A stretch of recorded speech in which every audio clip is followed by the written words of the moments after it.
a message to revoke the credential tomorrow. Where does that? Really good stuff. Maybe a big,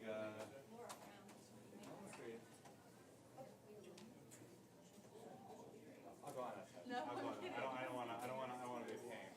I'm kidding. Zach.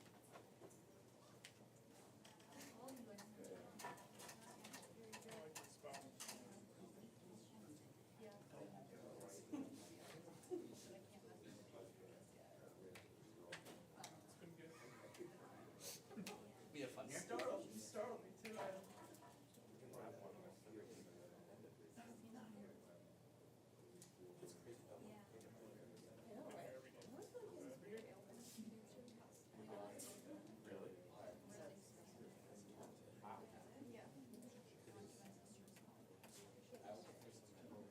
He's always had like, ACL hair at one point.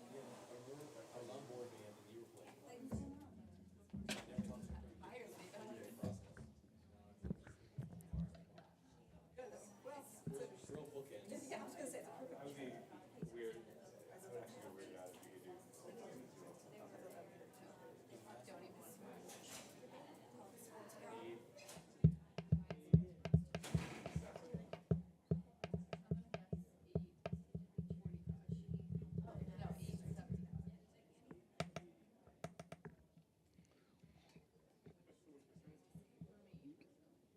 good.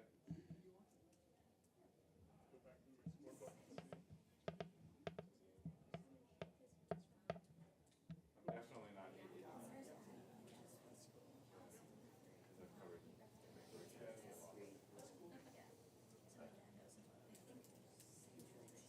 Ever counted how many games you ever watched? No, I could give you a rough estimate. Yeah, I get the rest estimate too. You counting spring training and playoffs? At one point I did, but even so. A lot, a lot.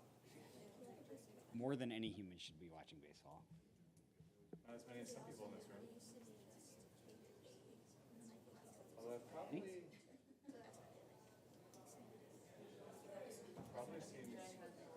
exactly.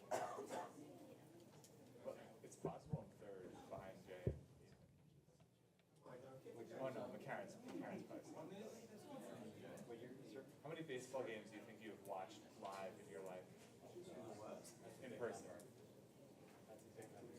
Throw it out. We're guessing the number of jelly beans in the bottle. Well, I mean, like, How many years were you on the Yankee beat? 5. Oh, I thought it was longer. Okay. It is longer, but it's 5 by the calendar. It's a lot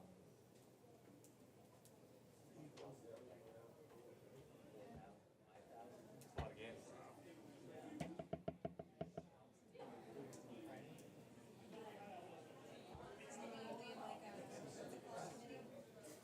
Don't be too old. There's two people in this room who have definitely seen more than that. I don't even want to guess how many baseball games Jay's been in. Yeah. Jay's.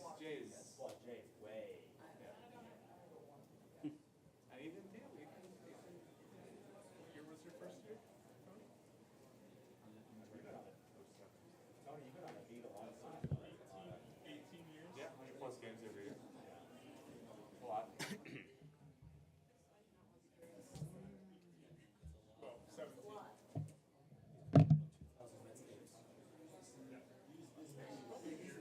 Probably more if you count spring training. Spring training, like 500. Well, not counting the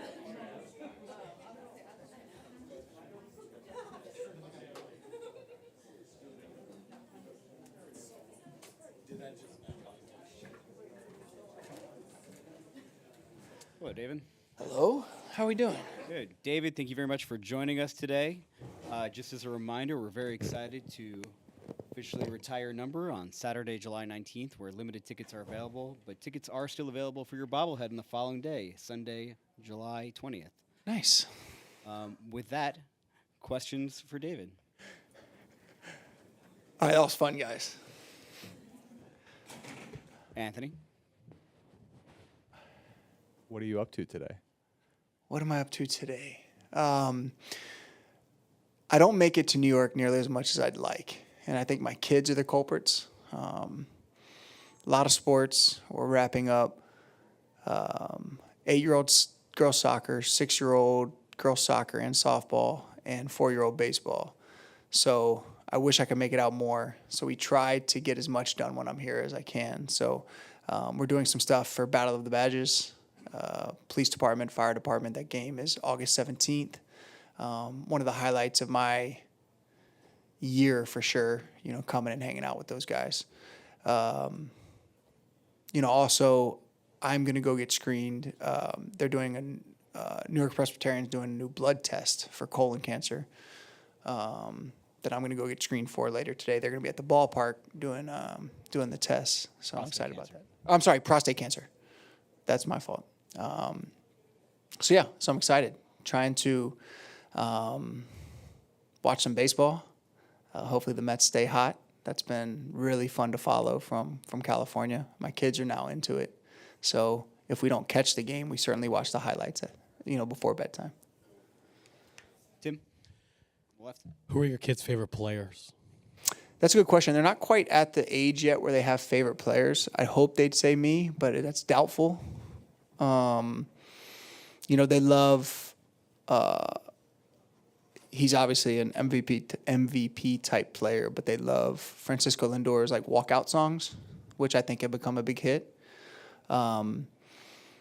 We watch the highlights. I think the biggest thing for them is they like when the apple gets raised, and now I think they've included smoke this year, so it's really neat for them when, the apple raises. I'm not sure they know why, but they like it. Manny? You said you've been following this team, whether it's in highlights or try to watch the games. Just what's your impression been of this squad so far? Without one of our top starting pitchers, to go on that, April and now May run that they have has been impressive. It's easy to kind of get off to a sluggish start, especially when, one of your best pitchers has been sidelined. But, for the bullpen to be as great as it's been, for the starting pitching to be as great as it's been, I think Jeremy Hefner should get a lot of credit. Mendy's obviously, pulling the right strings. The offense seems to always come up with the big hit. And I think those are trademarks of great teams. Are those teams that, maybe when the offense is scuffling a little bit, that the starting pitching picks them up. Or if the starting pitching has a bad day, the bullpen picks them up. And that's kind of what I've noticed from afar is that they always seem to pick each other up. And, I don't think this team's clicking on all cylinders yet. And when it does, it's going to be pretty scary. Just as someone who's been around baseball your entire life, what's your reaction to Pete Rose getting taken off the restricted list? I just learned that actually we were doing stuff with Battle of the Badges, and they let me know about that. I think it's great. I think that what he did on the field, and I got a chance to meet him. Years ago, and one of the coolest autographs that I got, he signed a picture to me, and at the time, I don't know how many hits I had, but whatever it was, he subtracted it from how many hits he had, and he put "long way to go" in the picture. So I thought that was really cool. So I have that displayed proudly. But I'm excited for him, deservingly so. He's the hit king. Jerry, on the right. Over here. What was the last game? Were you here last summer for a game? We usually try to take the kids during the summer, but then also I'm back for Battle of the Badges, but I typically don't see a game when I'm back for Battle of the Badges because I believe the team was either an off day or the team was on the road. So I take the kids. We'll try to go to one game on the West Coast, either Dodgers or Angels, and then we bring the kids for a few days here and we check out a game. I was curious what you thought of, Francisco's word is vibes. What do you think of the word? What do you think of the vibes at Citi Field since they started turning around last June, and in the atmosphere in the park, or whether it's here or in LA when you see a Mets game from Met fans? What do you think when you see that kind of enthusiasm building? Yeah, I think that they feed off of Francisco. Everything from, just the way he carries himself to the energy, to the electricity, to his smile. I think that that's contagious, and I think fans have kind of fed off that, and other guys on the team have not necessarily followed suit because you want to be authentic and organic. But I think that at least from afar, it seems like this team is having fun. And it's easy to say that when they're winning, but I tend to look at the players' faces like on TV or when I'm in person and how they handle struggles. And for me, again, I'm not in that clubhouse, but Francisco, you couldn't tell if the camera panned onto him in the dugout. You couldn't tell if he was 3 for 3 or 0 for 3 with 3 strikeouts because he's always rooting on his teammates. And I think that is contagious and that gets infectious. And the fans see that, and that's the team that they can really, get behind. And this seems like, just the lights, that's different from when I played, the atmosphere and the lights, and it seems like the music's louder. And it just seems like there's, and probably some of that has to do with the team playing well. But it just seems like when you come to Citi Field, you're in for great baseball, but you're in for a show as well. And that's what it kind of seems like. In the back. As a fellow third baseman, what are your thoughts on Vientos and Beatty so far in their young careers for the Mets? I thought you were going to say, like, as a fellow third baseman, like you play third base, and then we were going to get to talk some turkey. But, I think it's great how both of them, I would use the word resilient for both of them. I think, it's well documented that both of those guys came up and got off to relatively slow starts. But the way Vientos kind of turned things around last year, and it would have been easy for Brett to kind of, woe is me, maybe hope for a trade. Maybe, obviously he tried to, is playing different positions. But, when their name is in the lineup, it seems like this year they've found a way to kind of feed off each other. And I know Mark's off to a bit of a slow start, but Brett's picked him up. And I imagine, if Brett gets in a little rut, Mark will be right there to pick him up. So I really appreciate it. It stinks that young players have to kind of struggle for the first time at the big league level. I think part of the development, especially in New York, for me, was struggling and failing in the minor leagues. It taught me that I could come out of it, and that there's light at the end of the tunnel. It's incredibly difficult to do that under the spotlight in New York. So for both of those guys to struggle a bit at the big league level and then to reverse that course and become key contributors in the lineup, I think is incredibly impressive. Team on the left. What do you think of Aaron Judge being assigned the Captain America nickname for Team USA in the WBC? Well, he's hitting like 900 with 100 homers through April, so I don't have any objection to that. I mean, I wish I could hit like that. Kind of cool how did I read that one of the was it Skeens? Did he? I mean, just really cool that now that not only are you getting kind of those elite hitters that I feel like Team USA has. It's been a little easier to get commitments from, but now you're getting those dominant top of the line starters. I mean, I think it's good for baseball. I think it's good for Team USA. I think it's good for the World Baseball Classic. And I for one tune in, and I've been a fan of the World Baseball Classic from day one. So I think it's great for baseball. Anthony? As a quick follow-up to that, I know you haven't been interested in doing anything like on field with the Mets for the most part. Would you consider doing something for Team USA at some point? That's an interesting question. I've never thought about it, but as you know, I got 2 jerseys hanging in my office. I got my World Series jersey from 2015, and then I got my Team USA jersey. So Team USA is near and dear to my heart for sure. So that seems like it'd be fun to be involved in some way.